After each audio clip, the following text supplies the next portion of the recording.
I'm sorry. Okay. I'm sorry. Can you just repeat that question again at the end there?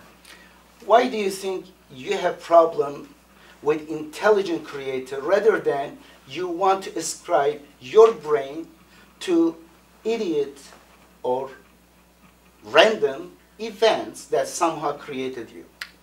Long question, long answer. Okay, so you're doing it backwards. Okay.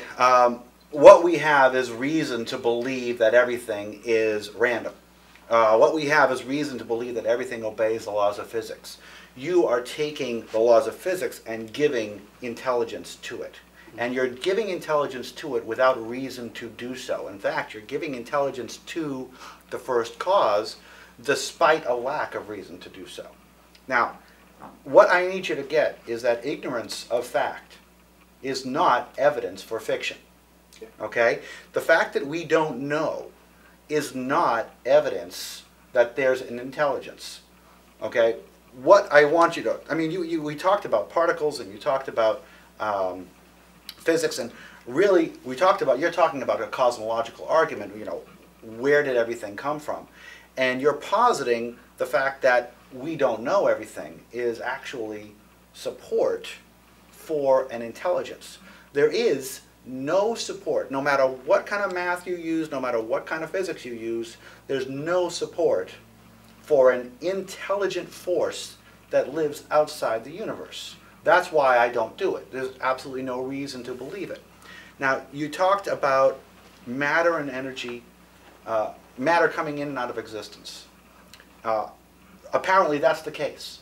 But existence is a relative term as well, now isn't it? I have a book here. The book has length and width. Okay? If we were a two-dimensional being, just two-dimensional, so if we had no height, we could be on this plane, and then something from a third dimension could drop onto this plane, and we'd say, whoa, there's something here. Okay. We see a three-dimensional world. Mm-hmm. Fourth dimension is time.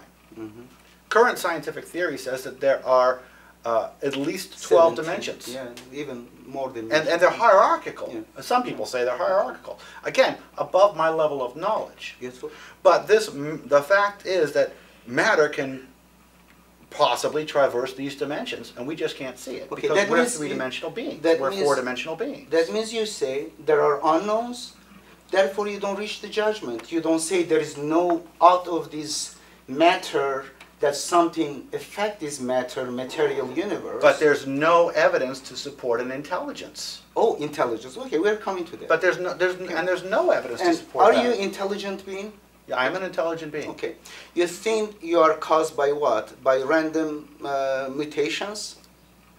I think I am caused. You're talking about in the big C cause. Yeah, yeah. How did we get here? A lot of luck, a lot of random mutations, a lot of coincidences. Yes. Okay.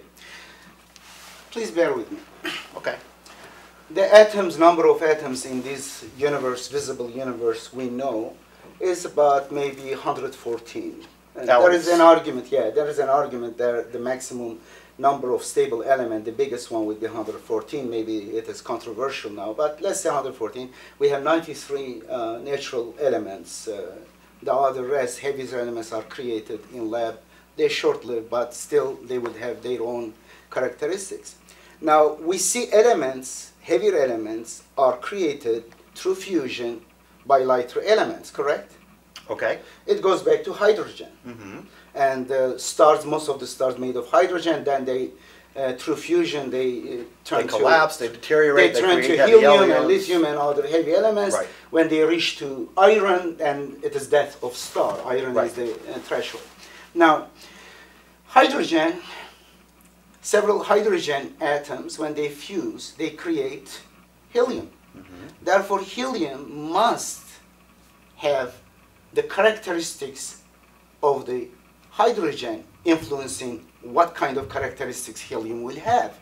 If characteristics of hydrogen were a little bit different, helium would be different, correct?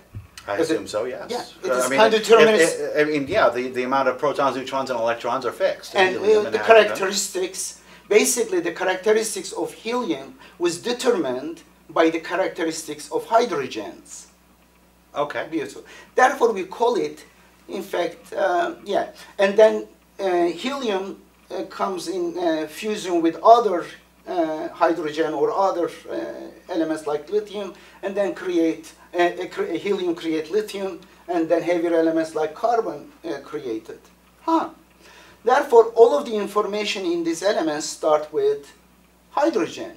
The knowledge in information embedded in all these atoms is embedded in hydrogen, and the elements come together, create molecules, very interesting molecules, and the characteristics of elements determined the molecule, correct? You're assuming that through the process nothing is lost.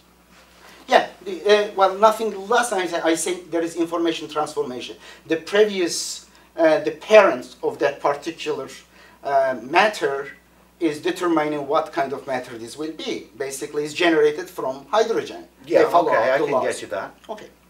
Now, therefore, we can say the laws that embedded in hydrogen is the cause of all the diversity we see in the universe, because all the elements we create basically boil down goes to the hydrogen. If hydrogen were a little bit different, maybe we could not create anything. Correct. Atom could not be stable. Correct. Or something. There are many variables in the universe that have to be perfect. Okay. Now,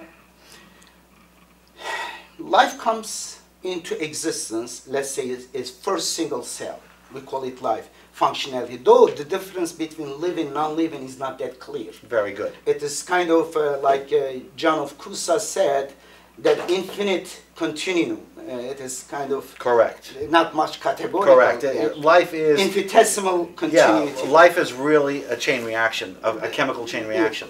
But we have certain categorical. Maybe we can say this is different than this one. Maybe extreme ends of life and non-living, but in the middle slippery slope, we may not be able to really pinpoint a borderline, correct? Right. That's correct. Beautiful. Now, particular number of atoms in particular proportion and in particular order come together creating living cell. Mm-hmm. That knowledge, that information must be in the beginning of Big Bang, before these living cells first started and even evolved. Because the laws, matter follows those laws. The laws do not evolve as far as we know. The physical laws are stable here in this universe, correct? Like laws of thermodynamics or the laws of gravity. Thermodynamics are stable, but the problem is what do they correspond to? The Newtonian laws are different from the quantum laws. I mean, Newtonian physics and quantum physics are different. Oh yeah, they're different, okay. but those laws exist. They're a continuum, and they exist as a continuum. They don't change in our universe, but they're different laws. Do you agree that we can rely on those laws? They kind of stable? You can extrapolate. Beautiful. Yes. Yeah, those laws generated basically in the 13.7 billion years ago. The first matter happened that after certain reactions and creation of heavier elements, creating this particular condition, these particular elements like oxygen, hydrogen, nitrogen, and carbon will come together in this particular proportion and in this particular order will create DNA like adenine, thymine, cytosine, and which one? The other one. Cytosine. I forgot four of them. One. Yeah. And then these four bases will come together in particular order. Boom. Okay. Will act civility. Will create. I want to make sure I understand your question. Yeah. Okay.